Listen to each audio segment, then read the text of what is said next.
Welcome to my $100,000 stock experiment, year 2, week 6, ending May 24th, 2019.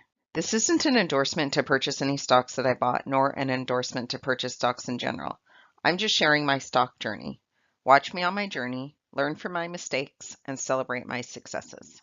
According to the IBD, the market is still in correction, and the S&P 500 index is down near that solid blue line, which is an area of resistance that I identified several months ago.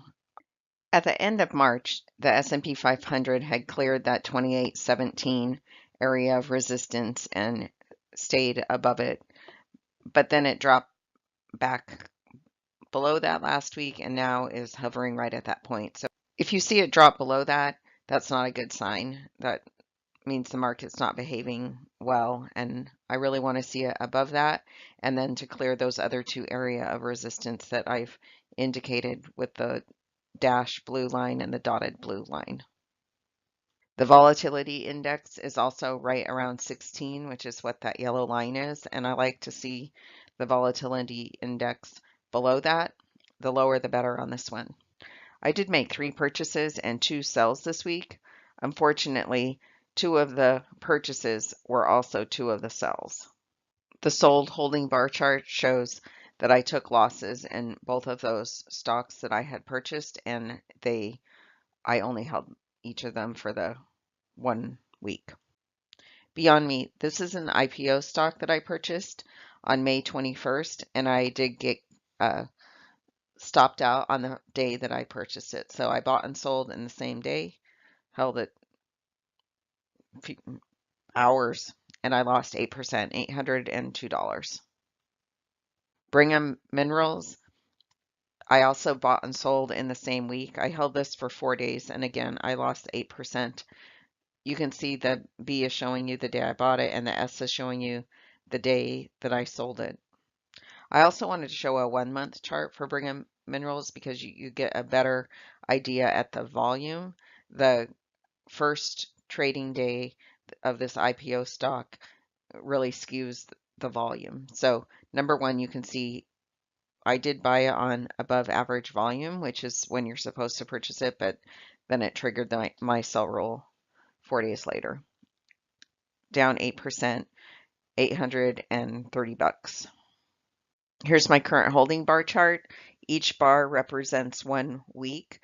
The yellow line is my 8% floor for all of my stocks, so hopefully they don't go below that. And then the $10,000 mark, the dashed line, is approximately the amount I purchased of each stock, initial purchase. And then I rank these stocks in the order of weakest to strongest. ATR, I feel that this is my weakest stock.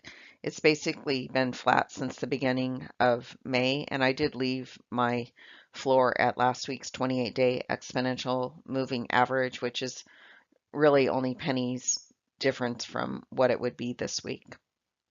I'm wondering if I should just sell this stock, take my 5% profit, and find something else better to put this money into, or hold it in cash until the market improves. I have held this just about 8 weeks and it's up 5%. Ollie, I've held this stock for 7 weeks and it's up 13%. That's a great gain, but the pink and the green lines are starting to merge together. So I'd like to see those widening up a bit. And I did raise my floor up to the 28-day exponential moving average. CyberArk, I have held this stock for just over 10 weeks and it's up 20%. I did raise my floor up to the 50-day simple moving average, and I like that the 8 and 15-day simple moving averages have crossed, and I'm really wanting to buy more of this stock. Coupa, this stock had a nice gain last week. I did raise my floor up to the 28-day exponential moving average. I have 3 buys in this stock, indicated by those Bs. The first buy I've held just over 4 weeks and it's up 10%. The second buy I've held 4 weeks and it's up almost 8%. And the third buy I've held just for a little over 1 week and it's up 1.7%. Tradeweb Markets, I did move my floor up to the 28-day exponential moving average. This was a hard decision to make since the that line was crossed on 5/16, but I only had choices. My sell rules are 8% or the 28-day exponential moving average. So I did want to move it up. I didn't want to wait for the stock to lose 8% to sell. And I'm wondering if I should do a third buy on this stock. Right now I have two buys in it. One of them I've held just over 2 weeks and it's up 5.4%. And the other buy I've held just 2 weeks and it's up just about 5%. Enphase Energy, this stock I've just held for a little over 1 week and it's up 4%. So it's looking good. And Turning Point Therapeutics, I just bought this stock this week.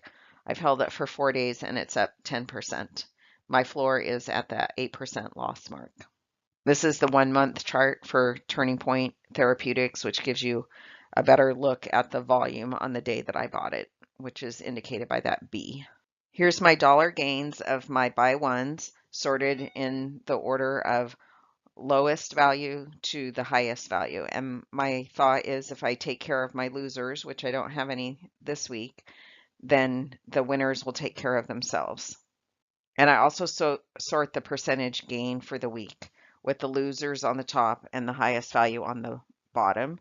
So you can see ATR, I did lose 0.8% this week.